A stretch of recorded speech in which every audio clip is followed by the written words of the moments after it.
Global পয়েন্টের পক্ষ থেকে সকলকে স্বাগত জানাচ্ছি। রাশিয়া ও চীনের সাম্প্রতিক যৌথ বিমান টহলকে কেন্দ্র করে আবারও আলোচনায় এসেছে পূর্ব এশিয়ার আকাশসীমা।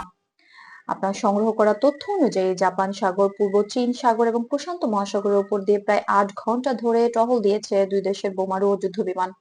এই ঘটনাকে কেন্দ্র করে জাপানের নিরাপত্তা সংক্রান্ত উদ্বেগ দেখা দিয়েছে, যা আন্তর্জাতিক সংবাদ মাধ্যমগুলোর বিশ্লেষণে উঠে এসেছে।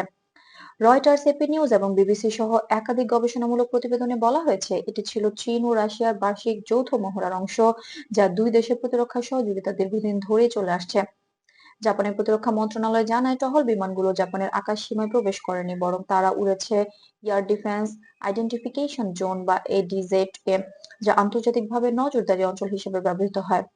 কোন দেশের এডিজেডে বিমান প্রবেশ মানেই তার আকাশসীমা লঙ্ঘন নয়, তবে সংশ্লিষ্ট দেশে সাধারণত সাড়া দেয় এবং পরিস্থিতি পর্যবেক্ষণ করে।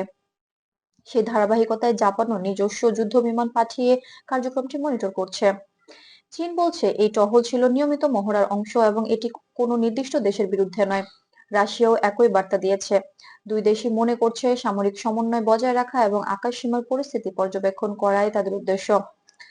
তবে আন্তর্জাতিক বিশ্লেষকরা বলছেন জাপান অঞ্চলটির নিরাপত্তা পরিবেশকে যে বাড়তি সংবেদনশীল মনে করছে তা তাদের সাম্প্রতিক প্রতিক্রিয়ায় স্পষ্ট।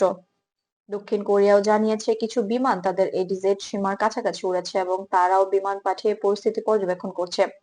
যদিও কোনো সংঘর্ষ বা দুঃখজনক পরিণতি হয়নি, তবুও এটি আঞ্চলিক নিরাপত্তা আলোচনার একটি গুরুত্বপূর্ণ দিক হিসেবে বিবেচিত হচ্ছে। বিশ্বব্যাপী পর্যবেক্ষকরা মনে করছেন বৈশ্বিক পরিবর্তনের মধ্যে এ ধরনের টহল কার্যক্রম একাধিক দেশের নিরাপত্তা নীতি ও কূটনৈতিক সম্পর্ককে প্রভাবিত করছে। যুক্তরাষ্ট্র, জাপান, দক্ষিণ কোরিয়ার নিরাপত্তা কাঠামোর পাশাপাশি চীন, রাশিয়ার সহযোগিতার বিস্তারেও ভূরাজনৈতিক আলোচনা নতুন মাত্রা যুক্ত হয়েছে। ঘটনা নিয়ে বিভিন্ন দেশের পদক্ষেপ এবং আন্তর্জাতিক প্রতিক্রিয়ায় আগামী সময়ে পরিস্থিতির দিক নির্দেশনা দেবে বলে বিশ্লেষকদের ধারণা।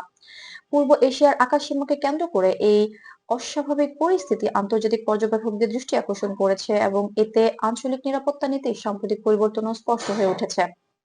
ভবিষ্যতে এই মহড়া আরও সম্প্রসারিত হলে সংশ্লিষ্ট দেশগুলোর কিভাবে প্রতিক্রিয়া জানায় সেটি নজর কাড়বে বিশ্বমঞ্চে।